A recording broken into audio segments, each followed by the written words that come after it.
Hello, everyone. How is it going? Happy Tuesday. So happy. It's so sunny in New York City today. I am so excited about this topic. It's going to be so amazing. We have two amazing speakers here with us today. Audience, I'm going to do a quick icebreaker with my speakers. But before I do that, I want you to go to the chat and tell us where you're calling from. We love to hear from you. We're going to do some comments. And I have my icebreaker from my speakers. And audience, you can try to guess where they're from based on their answers. Oh, we have people from Mexico City, Pittsburgh. My question is, does pineapple belong on top of pizzas? And let me ask Oscar first. Oscar, what's your opinion on pineapple on pizzas? That's a hard no for me. I'm from the pizza capital of the United States. I'm gonna say that. All right. So hard no, absolutely not. Absolutely not. Okay. What about you, Matt? All right, let's start this event off. A little productive friction, some different perspectives here, because I'm coming in from the West Coast, on that Pacific Ocean, and I gotta say, pineapple on pizza. It's an unconventional combination. You might not think it works, but the savory, the sweet, the acid, it's working for me. So, gotta say yes. I agree. Oscar, we have Mike in the audience saying that you are from New York. Is New York the capital, the pizza capital of the United States?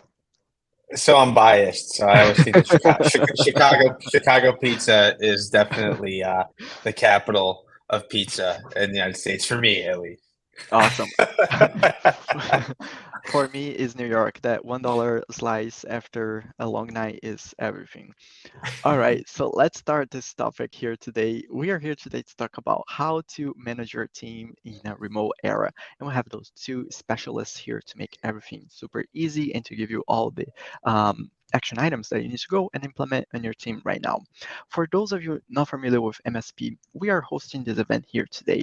And we are the largest and highest quality community for those in sales, sales management, sales leadership, sales and revenue operations, and sales enablement, aka our modern sales pros. And our mission is to create an environment for our members to answer the toughest revenue questions out there. And we help them see around corners they might not know about. We have a community of around 35K people. With that many people helping you succeed, I'm pretty sure there will be no questions and answers and answered and no problems left unsolved. And we do that through live sessions like this one you're about to experience. We invite amazing speakers to come help. We have quarterly summits and we have a robust online forum. And finally, we have in-person events. We're going to talk a little bit about this being remote, but we love in-person events and we have them too at MSP. So keep an eye out for invitations for our in-person events. And as I mentioned, we have quarterly summits and we have one starting next week. You will be able to hear from more than 35 high caliber speakers from Sales Loft, Outreach, Gainsight, Stage 2 Capital, and plus so much more. It's more than 15 events. You do not want to miss it. I'm going to put a link right now into the chat so your audience can go and register for it. But that's enough about other events. Let's focus on this one. So this event is being recorded. You will be able to access the recording right after this event. The MSP team will work for you to get the recording later today. You're going to receive a follow-up email. And I was talking with the panelists backstage, and they were like, I want to answer so many questions from the audience. It's going to get me pumped for the weekend. For the week ahead. So audience, please go ahead and use the chat or the Q&A function to ask your questions and they will be happy to answer them. And the best thing about MSP is that we work with partners. And today, Superhuman is our partner for this panel today. And I have Matt here with me from Superhuman. Matt, would you please introduce yourself and tell us a little bit about what Superhuman is about? Yeah, absolutely. Thanks so much, Eduardo. I'm Matt Waters. I'm the head of customer here at Superhuman. I've been on the team here for a little over 4 years. And Superhuman, we like to say it's the fastest email experience ever made. So unlike Gmail or Outlook, Superhuman is really meticulously crafted to help you move faster, save time, respond sooner. And I think most important for me is like really eliminate that email anxiety that I think we as busy professionals are all familiar with. So it's really for high-performing teams to make them even more productive in their communications. Awesome. That sounds fantastic. And it sounds like something that everyone needs. If you like what Matt said, there is a request a demo with our sponsor button at the top of this page. And also, they created a special booth for you, audience. You can go click and see some resources that we have in there. And Superhuman invited Oscar to come here today and help us understand how to thrive through distance. So, Oscar, why don't you introduce yourself? Tell us a little bit about what you do and your experience. Yeah, hi, good morning, good afternoon, everyone. Oscar Ibarra here from Intercom. I'm the director of Latin American sales for our company. I've been here for a little over 3 years in total. I've been in technology sales for over a decade.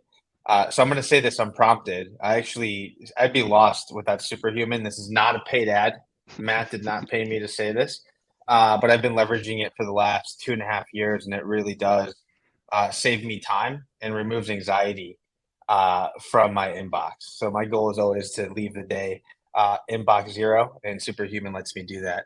But a little bit about Intercom. So Intercom is a next generation customer service platform built for an AI first world. So I think that our company is doing some really amazing things with ChatGPT and leveraging chatbots to help improve the customer experience. So obviously that's something that again, if you're interested in learning more, specifically in LATAM, I'm the person for you to connect with. Awesome. That sounds fantastic. It sounds like you have all the experience that we need. So Matt is going to be our moderator for today. Matt, I will pass the mic to you and I will leave this stage, but I'll be back soon for some outro notes. And it's time for you guys to have some fun. All right. Cool. Thanks so much, Eduardo. And thanks for making some time to chat, Oscar. I've really been looking forward to this. So I was looking through the public chat here, and I'm seeing that there are folks on the call from all over the place. I'm seeing Mexico City, Pittsburgh, Uruguay, Virginia, Baton Rouge.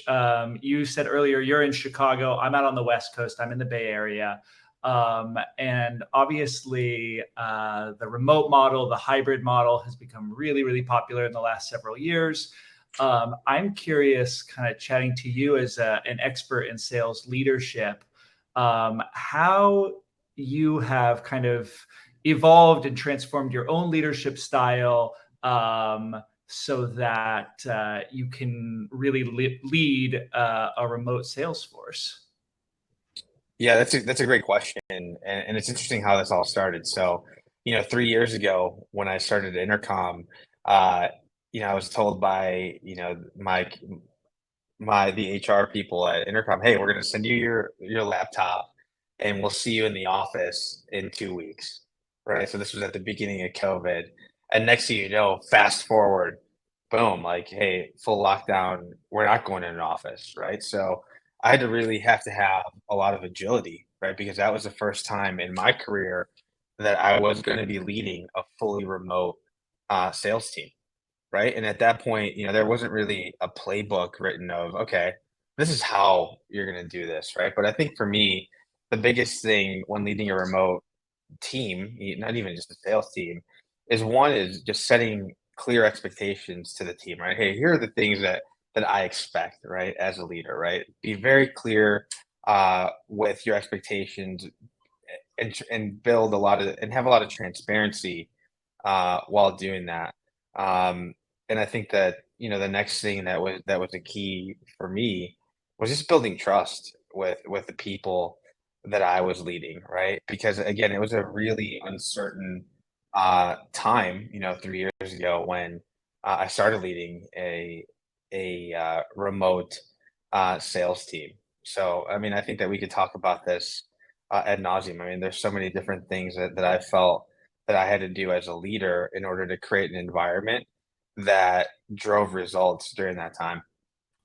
Yeah, I absolutely relate to that, and especially that story of get the laptops. Oh, we'll be back in a couple of weeks. I think I had the exact same experience. I just hired a new member of our team, and he had to go by the office. It was like the day before lockdown, pick up his laptop, and it'll be like, oh, we'll see you in a week or two. And then lo and behold, who knew what lay ahead. So something you shared there that I really loved is this idea of like building trust to support a really thriving remote sales team. I'm curious if you can share maybe like 1 or 2 tips you have for building that trust when you are remote.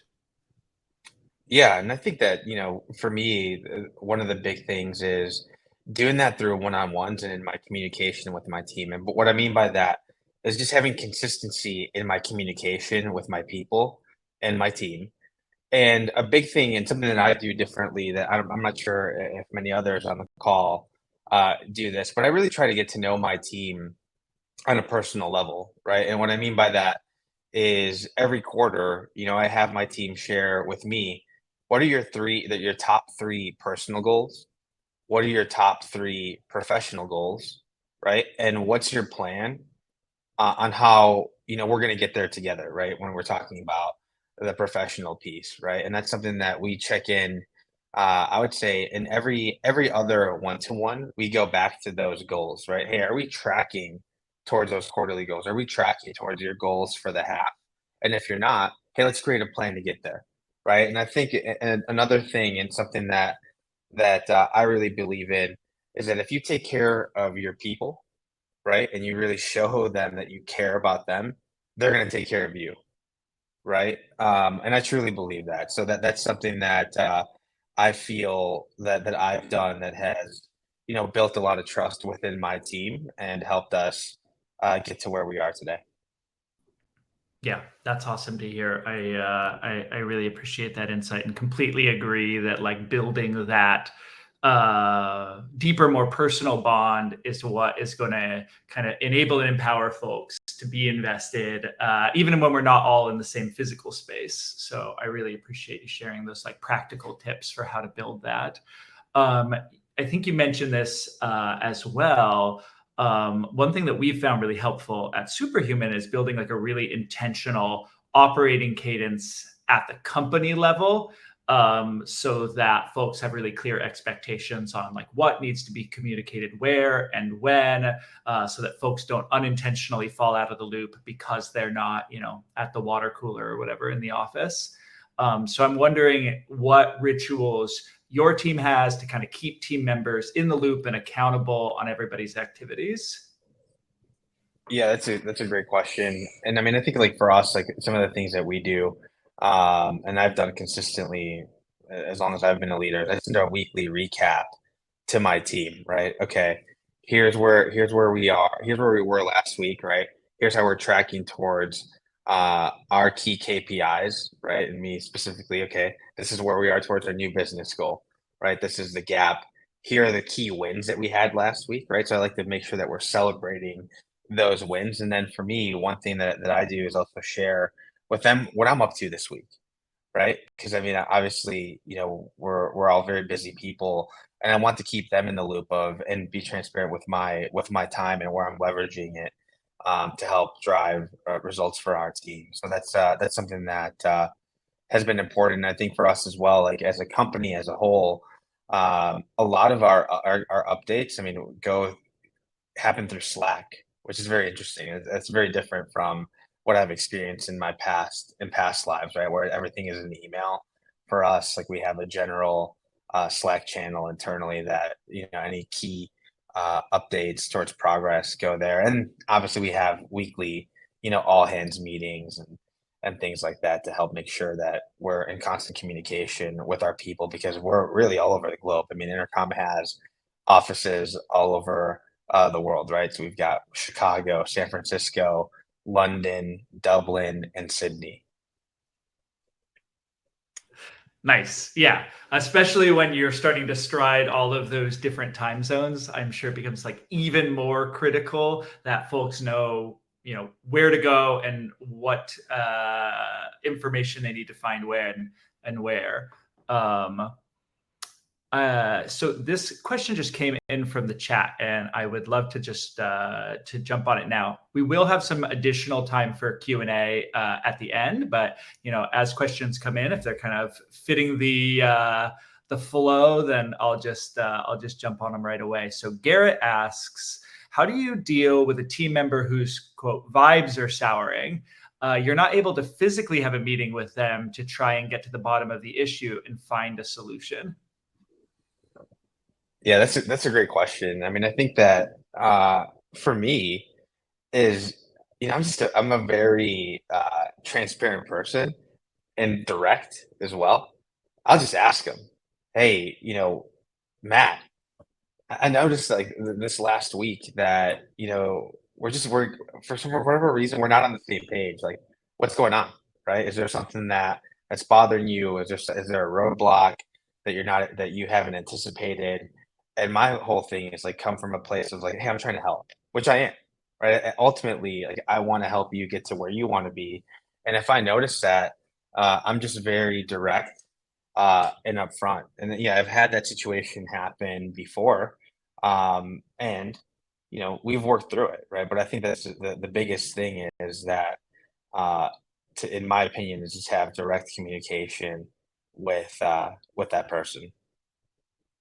Hopefully, that was helpful.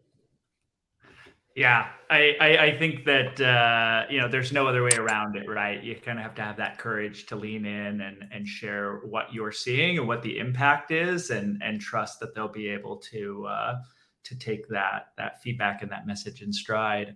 But I agree with Garrett that it can be more challenging when you're not in person, right? Like there is something that gets like a little bit lost. And I find kind of what you were saying earlier, making sure that you have really frequent touch points can be really helpful there. Because at least when I was working every day in the office, it was easier to stay on top of that kind of thing. Let me know if this is your experience as well, Oscar, just because you see folks every day. So you can kind of like pick up on that vibe shift really quickly. Whereas when it's remote, it's maybe a little easier for that to slip away. So the idea of like making sure you're having consistent one-on-ones and really having those hard conversations regularly, I think can be really powerful. Yeah, Matt, and kind of to piggyback off that, one thing that I've done with my team, because we're distributed, right? We're all over the place. I've got people in San Francisco, I've got people in Georgia, people in Miami, and then obviously here where I am in Chicago, is I try to do a quarterly offsite. So we either come to Chicago, get the whole team together in Chicago, or get the whole team together in San Francisco. And that's gone such a long way, right? I think that the feedback that I've gotten from my people, they're like, hey, we need to continue to do this because it's bringing us together. And my LATAM team, we're a very tight knit team, and we've got 12 people running that entire region. So that's been something that I've done that's been really effective as we get this region off the ground for Intercom. Yeah, love that. Do you mind if I ask a couple of follow-up questions there? When you bring the team together quarterly, is that for a week or a couple of days? And like what kind of like programming or what's like the focus of that? Yeah, that's a great question. So, for me, what I like to do is like, listen, like nobody hates anything more than being in all day meetings, right? So that's the opposite of the vibe that I'm trying to drive. So typically, what we do is I'll have my people fly in like on a Monday afternoon, right? We get together Tuesday morning. We'll have like our weekly team meeting first thing Tuesday, and I'll say, great. Like here are the couple of sessions that we've got outlined for the rest of the week, right? So this is what we're doing Tuesday. We've got some people coming in to speak to us Wednesday, and Thursday is just going to be an open day where we're going to work together in the office, right? There's going to be no meetings. We're just looking to continue to drive outcomes, right? And that's the way that I like to break down our time. On top of that, like we'll do, something fun. Like the last time people were in Chicago, we all went to a Cubs game, and then we had dinner, one of the nights that people were here. So again, really building team bonding, but again, not, beating people up with all day meetings. That's the last thing that I want to do personally after traveling across the country for a meeting. Yeah, love that. Totally relate to it, and really, really appreciate those like those practical steps we can all kind of implement to improve. Cool. Well, then I want to shift gears a little bit, and I think one topic that I hear come up a ton with the shift to remote work is increasing team productivity, ensuring people are using their time wisely. Obviously, Superhuman is a productivity company, so it's something we're especially invested in. But I do think it's top of mind for a lot of folks, making sure that people are using their time effectively when not in an office together. Now, I personally find that like increasing productivity can be a kind of nebulous sort of vague goal, but certainly implementing practices and tools that save people time can be really, really transformative. So with that in mind, I'm wondering what you think leaders can do to ensure their teams are effectively managing their time so that they can really drive business outcomes.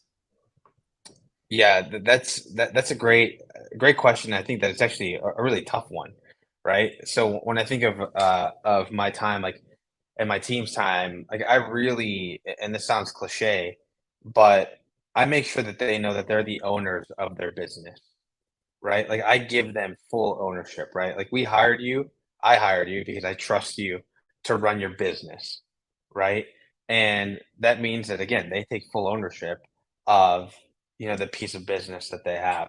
And when I think about, breaking up time, I mean, I think that for us, like being so distributed, like I try to optimize my team meetings and our get-togethers for, when we can get everybody uh on a meeting, like let's say that I have my team meeting, I'm consistent with the time that we have that meeting, being mindful of the people that I have on the West Coast, people on the Central Time Zone, and people on the East Coast. And again, sometimes that can be challenging, but I think that the biggest thing is having consistency with the times that we have our meetings. And I think that one thing that I pride myself on in regards to time is I don't send Slacks or emails during off hours, right? Like I really want people, I want to respect people's times. And obviously there's times in the quarter where, hey, you're chasing the deal, where you're going to be on a call till very late. But I set the expectation up front, right? Like, hey, like the last 2 weeks, 3 weeks of a quarter, hey, there's going to be times where we're turning it up where we might be talking at 9 p.m.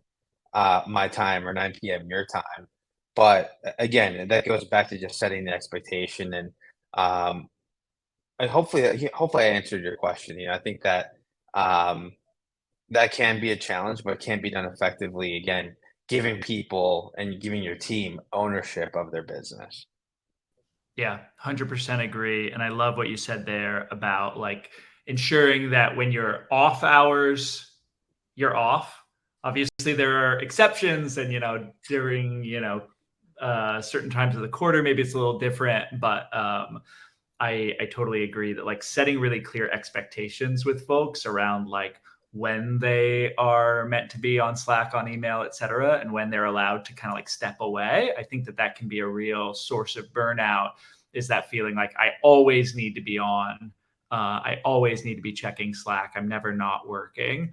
And ultimately that can be self-defeating because you end up burning yourself out, and then you lower your overall productivity just so that you can answer a couple of Slacks at 10 p.m. That's like, well, they could have waited till the morning maybe. Right. I mean that is so spot on. And I'm not one of those people that is looking at Slack. Oh, it has Matt, logged in today, right? For me, again, like I think this is what has led to a lot of my successes. Um, it's how many points are we putting on the scoreboard, right? And I think that to me, a big thing and a big principle that I've leaned on during my career is having that disciplined freedom, right? Where, hey, you've earned the right to hey, maybe you're starting a little bit later or you're wrapping up early. Okay, that's all good. What are the numbers telling me that we're doing? How are we tracking? Right? Okay, you've earned the right. And I think that at this point in my career, I'm working and leading a team that is more senior than when I first started, right? And I think that when you do have an early career team, I do believe that you need to be you have to be more firm and really set the tone in regard to, okay, these are our working hours, these are the expectations, because at that point, I feel like a lot of people haven't had that real world experience just yet. Yeah, yeah, 100%. That makes sense. And I love what you say about folks kind of like earning that right to set their own schedule to some extent. And also, I love what you said about like the focus on results, right? That especially when it's a totally distributed team and everybody's working different hours anyway, and hey, you're not in somebody's office leaning over their shoulder making sure they're checking their email right now. Being able to look a layer deeper and say like, okay, like what are the outcomes, what points have you put on the board, and that gives you a much more objective measuring stick as well for the impact of the team. So I really appreciate that insight. With that in mind, kind of shifting towards that focus on results, I'm wondering, in a distributed, in a remote world, I'd love to hear a little bit more about kind of your tactics from your own sales playbook for attracting clients and winning them. Yeah, I mean, I think that for us and at Intercom is really one thing that we've done better is really defined our target segment, right?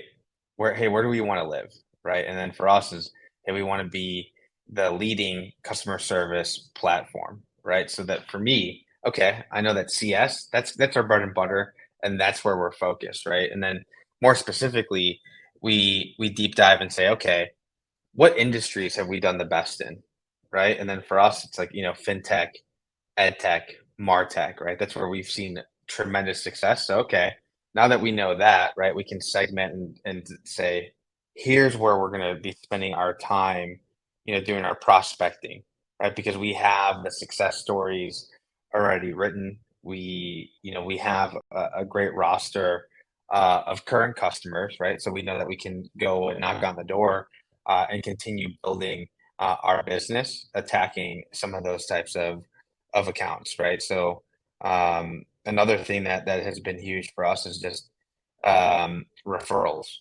right? And I think that's an area of opportunity for all of us on this call. Hey, Matt, we've had a great experience working together, right? Who within your network do you think would benefit from having a conversation with Intercom, right, or with Superhuman, right? And believe it or not, I mean, those have led to some of our biggest sales in the last 12 months. Yeah, totally. Something that I find funny is, especially with less senior reps, I find that there's often like hesitancy to try to drive those referrals. Right? There's this like, well, I don't want to impose, or I don't want to ask too much. And what's interesting is in my experience, and I think the psychology backs this up. The experience for the customer is actually often the opposite. Like, if they like your product, they like your brand, and they like you, then they want to refer folks. They want to do you a favor. They want to bring this solution to other people. And contrary to sort of like burning them out or making them feel like, oh, you're asking too much, like it often actually further solidifies the relationship. Because now you're kind of like sharing this together, and you're invested in the success of this other person that they've referred, and it just kind of builds the relationship in a really powerful way. So I love you sharing that. Big time. And I think like one thing that I wanted to add for us specifically here where I am is looking at obviously leveraging LinkedIn, but identifying where when, let's say Matt, you're one of my best customers and we had a good relationship. Where are you going next? Right? That's been huge for us, right? Because if you've built a great champion and somebody that loves your product and solution and they move on to the next company, man, that should be one of your hottest leads. That's what I've seen drive a lot of success and outcomes for us as well. Yeah. Yeah, 100%. That makes a ton of sense. Especially, given just like how quickly people can move to different organizations in tech, like it really starts to get that exponential growth as folks kind of spread out their network. I love that. So you mentioned at the beginning of the call, you've been in this game for a little while. I think you said 15 years of experience here. So I'm curious, how you have seen the SaaS sales environment grow and evolve. In particular, I'm curious about kind of like tooling, analytics, and data. That's something that I feel like is top of mind a lot right now. People talking about like, product-led sales and this idea of really like understanding customer habits in order to improve the effectiveness and efficiency of their sales motion. So I'm curious if you have any thoughts or perspective on that. Jeez. Well, I feel like I'm going to age myself here, Matt, because back in my day, back when I started in sales, there was no LinkedIn, right? There was no LinkedIn. I mean, I remember back, one of my first sales gigs. They're like, okay, Oscar, here's your territory, right? There's no list of accounts, and your job is to drive meetings, right? And you have to knock on doors, collect business cards, and upload these into your CRM, and then literally build your lead list from there, right? I didn't even BDRs didn't even exist at that time. Now, do they have So again, computers back then, Oscar? Or so that's funny. Like I said, I'm aging myself here. But now, you fast forward to 2023, and I mean, there's just so many tools and resources, right? And I think that a lot of times, though, in my opinion, a lot of people can get lost in the noise, right? They can get lost in, okay, did I set that outreach cadence? Did I set that sales loft cadence? Am I looking at Zoom info? Have I looked at LinkedIn? And there's just so many different tools that you can leverage, right? So for me, it's again about driving outcomes, right? To me, there's sales is an art and a science, right? And with all the tools at your disposal, now even getting inbound leads, holy moly, I didn't even know what an inbound lead was when I was selling back in the day. And just making sure that, when you do have that meeting, that you're the best meeting that person and that prospect is having that day, right? What kind of value are you driving? What's the homework that you did, right? Did you identify, before they got on the call? Yeah, they came inbound, but what are they coming inbound for, right? Like what are the major challenges that your customer or your prospect is facing, and how can you tie the solution that you have to the problem that they're trying to solve, right? While also showing them ROI, right? So again, like I think the tools are great, but it's all about how you're leveraging them to drive outcomes for your business. Yeah, 100%. I love what you said about making sure, or to paraphrase, right? Like making sure the tools are serving you and not the other way around. I think it's easy to get kind of caught around the axle with a complicated tech stack and kind of lose sight of those fundamentals, right? Like take care of your prospect, take care of your customer. Make sure you're listening to them, make sure you're hearing them, make sure you're providing them a solution that's valuable for them. And that really, really resonates. So I appreciate that. Awesome. So related to what we were talking about before with kind of like time management, I know speed is like super, super critical. That seems to be kind of the name of the game for so many businesses right now, is how to evolve, how to iterate, how to move faster. And I think that's especially critical in the sales arena. So I'm wondering if you have any specific techniques or strategies that have helped your team expedite the sales cycle so you can close deals more quickly and efficiently. Yeah. So I mean, for our team, I mean, we're working with a few different segments, right? We've got SB, mid market, enterprise types of accounts, right? And like for us, in regards to expediting the sales cycle and closing more deals, one of the things that I do is, on top of my one-to-ones with my team, I do a weekly pipeline deep dive with them, right? Where we're covering all the big deals that are in front of us, and really, picking holes, right? Like which of these deals actually have legs to close within the quarter? Which of these are going to push, and which of these deals are just not even real, right? That you got happy years, and that we don't really have a champion. We really haven't identified a critical business problem that they're trying to solve. Okay, we need to punt that out, right? But when we identify those opportunities, right, it's really getting to understanding and for me of the paper process, right? Hey, have we started reviewing have we shared our security docs? Have they started reviewing the MSSA? Right. And to me, if you're, 2 weeks left in the quarter and you're selling a big deal and that customer hasn't seen the MSSA, you know where that deal's going? Next quarter.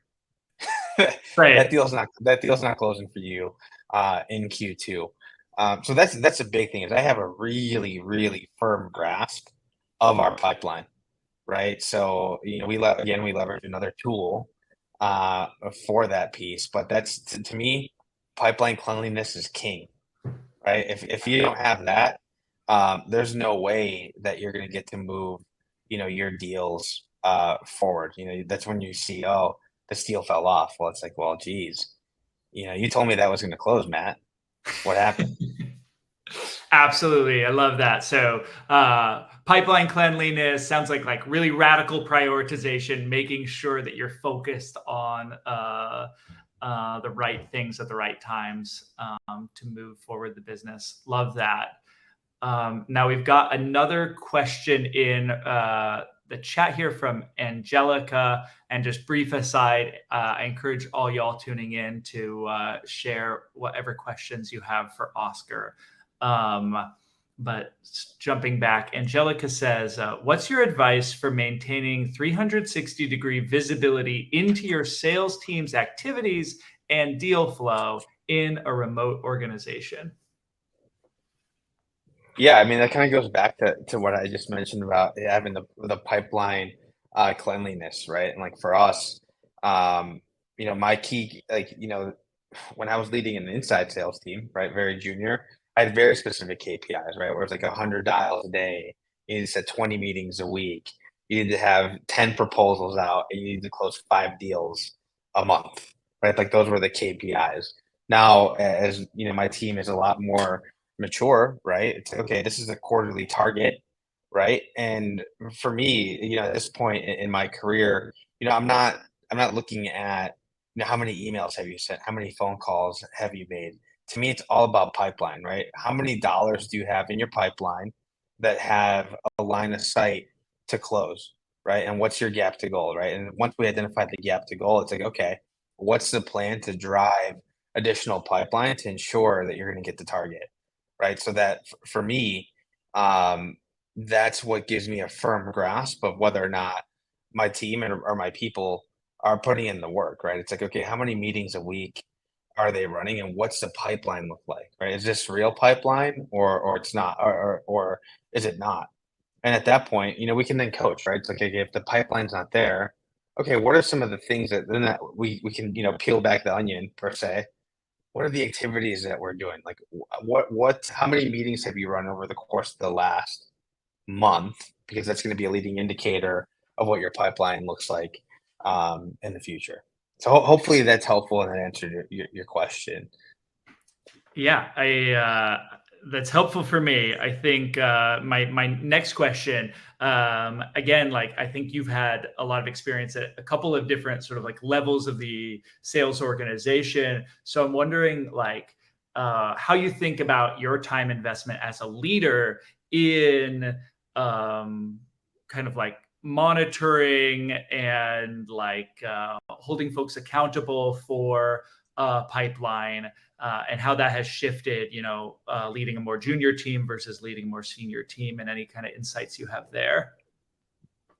Yeah, that's a great question. I mean, I think that for me, when I was leading a more junior team, I was in inside sales, right, and we were in the office every day, and I legitimately had a scoreboard. Right? I'm not kidding you. I literally had a whiteboard. It had every person's name on it, right? It had, okay, this is your progress to target.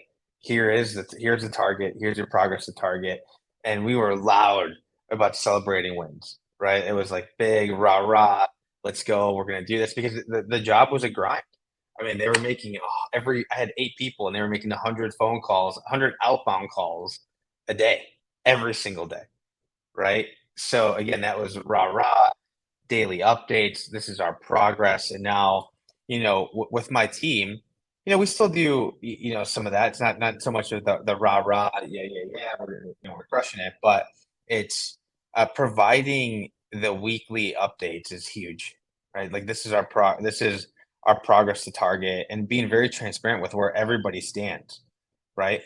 I mean, I share everybody's numbers are in that recap, right? And as my team is, it's small, but we're mighty. I mean, we're leading the company in new business in the first half of the year, and it's not a surprise because we're all working towards a common goal, right? I think that that's a big thing with my team is getting everyone to buy in towards, hey, we're going to be the best performing team at this company, and here's how we're going to do it, right? And getting people to really buy into that has been huge for me over the course of the past year. Yeah, yeah, I love that. Um, we were talking earlier kind of about rituals and cadences in a remote world. And I'm wondering, I know you're managing maybe a more senior team now, but I'm wondering if you have insights into how in a remote world, folks can continue to foster kind of that like rah rah, huge celebration culture for a team that's like maybe a bit more junior, maybe they're on the grind and they want to feel like they're part of something larger, but maybe it's a little tougher when you're distributed around the country or around the world. Yeah, and that's so true. And I think a lot of the things that I like to do is make sure that my team and my people are being recognized by the senior leadership at our company, right? So when we have wins at Intercom, we have a Slack channel that has all the sales wins, right? And you sell the deal, and it's like the ticker, right? Like you see all the details of the deal. And then what I do personally is I'll ping my director, who's the president of sales, and say, "Hey, Matt just closed an awesome deal. Here are some of the details. Can you ping him directly?" Right? Not even in this, like ping him directly and share, you know, uh, some nice things about the deal and how that he's worked on it, etc. And that's helped a lot. And then for us, we do a monthly sales all hands, and we recognize all the top performers within the organization uh, during that time. And I think that again, like that really drives um, camaraderie within my team, and does give that that rah rah kind of feel, even though you're remote. Yeah, yeah, I love that. And I love your point about just like recognition, seeing folks for the work that they're putting in. And I think it's easy to underestimate how much impact it can have to have like a senior leader, whether it's the president of sales or whomever, like take time out of their day to acknowledge a team member's impact. So super practical. Thanks for sharing that. A couple of questions coming up in the chat here around tools and tech stack. So this one's from Mark, and he's wondering how much did y'all's tech stack change when you shifted to remote work? Oh, I mean, that's such a great question from Mark. It changed tremendously, right? So I mean, I think that we started adding tools to help us automate a lot of the process, right? So I think we purchased Outreach, which was huge, right? So that's really helped us get in front of more of our customers. Believe it or not, 3 years ago, and hopefully nobody at Intercom is listening to this right now. I was doing my forecast in Excel. What? So we bought a tool called Clary to help us with our forecast, and I'd be lost without it. So it's I mean, honestly, it's changed tremendously since we went to a remote world. And obviously now, as you can see, I'm in the office. We're hybrid, where we're coming in to the office a couple times a week. But a lot of those tools still remain, and I think, as I mentioned earlier in the conversation, that it's easy to get lost and bogged down with all the tools that you have. So I just want to make sure that, with my team, it's like, hey, let's make sure that we're leveraging the tools um, for what we need them, but let's not rely on them solely to drive outcomes, right? Again, it goes back to what are we doing to drive outcomes within our business? So hopefully that answers your question, Mark. Yeah. Yeah, and I appreciate the reminder of really focusing on those fundamentals, driving outcomes, creating value for customers and prospects, and really understanding them. That's great. Now, I got another question here. This one I feel like is requisite these days. But it's from Angelica. She says, "How do you see Intercom's sales practices evolving with recent rapid developments in AI?" I feel like that's a question that we get very commonly. And I think at the end of the day, people still want to talk to people, right? So, I think that with the developments in AI, I think it's going to help us become more effective sellers, right? I think that by the time that people come and speak to you, I think that there's some stat. By the time somebody comes in and starts talking to you, they've already done 7 different pieces of research on your company, on your product, right? So that they're a very well educated buyer by the time they even get to the initial discovery call slash demo, right? So I think for us, like, um, I think it's going to be a boon, right? Because I think if sales reps and AEs can do a good job of leveraging AI to do research on their prospects, my goodness, the sky is really the limit. So the way that I look at AI when it in specific to sales, I think it's going to be a great supplement to what we're already doing as sales professionals. That's again, that's my opinion. Yeah, totally agree. I know it doesn't pay to be in the forecast making business when it comes to technological developments. You tend to be wrong more often than right, but I agree with you there. I think what AI is not very good at is roles that really rely on human empathy and person to person connection. And I think that sales and customer success really is about that at a pretty fundamental level, is understanding other people, both as individuals and groups, and really relating and connecting to them. So I think, as you say, there's a huge use case for using AI to support a sales team, help them do research, help them uncover like data-based insights about their customers, which is really, really powerful. But then, like, ultimately, the endpoint of that is a human being talking to another human being to really understand how they can add value.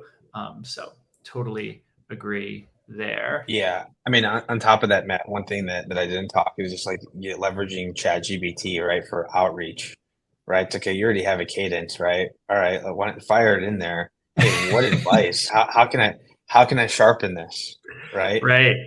Me Yeah. specifically, I'm fluent in Spanish. I can read it, write it, but I'm not in Portuguese, and one of my biggest markets is Brazil, right? And it's Mm-hmm. like, okay, translate this into Portuguese for me. And then, I mean, it's just, again, like there's so many different use cases for AI Right. that for me, I mean, it's been incredibly helpful and a boon uh, to me early. Yeah. Yeah. Totally. And it's it's the great frontier right now, right? Everybody's kind of experimenting and iterating and trying things, and I think we're going to continue to learn a ton in the months ahead. Um, cool. Eduardo shared this question, and of course, it's near and dear to my heart because it's about communication and especially email. So here goes. As remote work intensifies the reliance on digital communication, particularly email, how can we establish effective email and communication management strategies to be productive and prevent email overload without compromising communication and collaboration? Well, Matt, I feel like you're best lined up to answer that question. I mean, I gave you a shout early on. Again, not a paid advertisement about how I leverage Superhuman, but to me, it's been a great tool because there's emails, and people you get emails every hour, right? On it, like there's so many emails, so much communication, so much noise, and leveraging a tool like Superhuman allows me to kind of mute emails or remind me to reply to these emails at a later time, which again clears out my day. Right, I can go in there first thing in the morning and identify which emails are most important. I can handle those, and which ones can wait. And so, like with a tool like Superhuman, it lets me just schedule my specific follow up time to get back. Right, so it doesn't compromise the way that I communicate with my team. And I think that for me, when I'm speaking about communication with my team, I try not to overload them with emails because I know that they're so inundated from their clients and their prospects. So I'm very intentional with the way that I leverage like email communication with my team. A lot of our stuff just happens within Slack. But Matt, I mean, if you want to take a stab at that, please. No, I appreciate I appreciate your thoughts there. I think for me, it all comes down to intentionality, and being really like mindful of your own time and attention, because those things are in short supply. It's very easy for whether it's email or Slack or meetings to just kind of come in an endless downpour. And then you're always in this reactive mode where you're trying to respond to the email that just came in or the Slacks that just came in or the meetings that just came in. And so, whether you're using Superhuman or another tool, what I'm really big on is like coaching folks to be more intentional and proactive in how they organize their communication ecosystem, so that they're getting the information that they need, but it's not kind of overwhelming them or putting them like totally at the mercy of somebody else's prioritization. Easier said than done, I realize, especially in a remote world where like so much seems to be happening on Slack and on email. But certainly that is, our vision at Superhuman, and it's something, totally tool agnostic that I recommend for anybody managing their communication workload in the modern day. Awesome. I got a quick comment in the chat. From, I'm maybe mispronouncing Rocio or Rocio. If you're writing the 6th response on an email thread, don't pick up the phone. That's my rule. I really love that. It is remarkable, like how often just popping on to a quick call with somebody can, circumvent having to write that 6th, 7th, 20th email, or like the Slack conversations. I'll have this one, right, where you're like, you say something that the person responds and you can both see you're typing at the same time. And it's like, there is a way to communicate synchronously that's like a little bit more efficient than typing. Yeah, Matt, I want to add on to that because that's such a great point with my team again, especially being so distributed. I push them, hey, pick up the phone. Like if you're seeing something with your colleague and you're working towards like resolving something for a customer or resolving something internally, pick up the phone and just talk with them. And same thing with a customer, right? Like the worst thing you can do is just go back and forth over email. A lot of times it's better to pick up the phone, have a conversation, and get to a resolution. So Rocio, great point there. Yeah, completely agree. And I think that underscores a lot of what you've been saying, Oscar, which is like maintaining authenticity and connection, even in a remote world. So whether that is kind of in your operating cadences, meeting with folks regularly, or whether that's, getting kind of like down to the fundamentals of what it means to be a salesperson and a member of a sales team, in terms of like connecting with others, adding value, and not getting kind of lost in the tech stack. I appreciate that. It's like, sometimes you just need to get on the phone, do a little person-to-person connection. Love that. We're wrapping up on our time here. So I just want to thank you, Oscar, for having this conversation. I personally learned a ton. Super, super grateful for your time. Thank you, Matt. You're a great moderator. This was a great session. Eduardo. Thank you, and Modern Sales Pros for the opportunity. Yeah. Back to you, Thank you. Eduardo. Thank you both for speaking. That was fantastic. I have a lot of key takeaways. I will have to cut them down a little bit. And thank you, audience, for your participation. We had great questions in here. We have people from everywhere. We have people from Uruguay, Mexico, California, New York City, LA, everywhere. Audience, thank you so much. The Modern Sales Pros team will make sure that you receive the recording from this session later today in a few minutes with the key takeaways and also some resources from Superhuman. If you liked this session, don't forget to click the button at the top of this page to request a demo with Superhuman. They will be in touch with you later today with some special things. Oscar and Matt, thank you so much. That was a fantastic session. I'm pretty sure our audience have a lot of key takeaways to go and implement in their companies right now, right after this. And that's it for today. That was an amazing session. I will hang out with the speakers backstage and audience. Please keep an eye on your email again because we will send you a follow-up email with the links for the recording and the key takeaways. All right, I'll see you next time, audience. Matt and Oscar, we can go backstage and hang out for a little bit. Bye, audience. Sounds Thanks, good. everyone. Thanks, everybody, for tuning in. Bye-bye.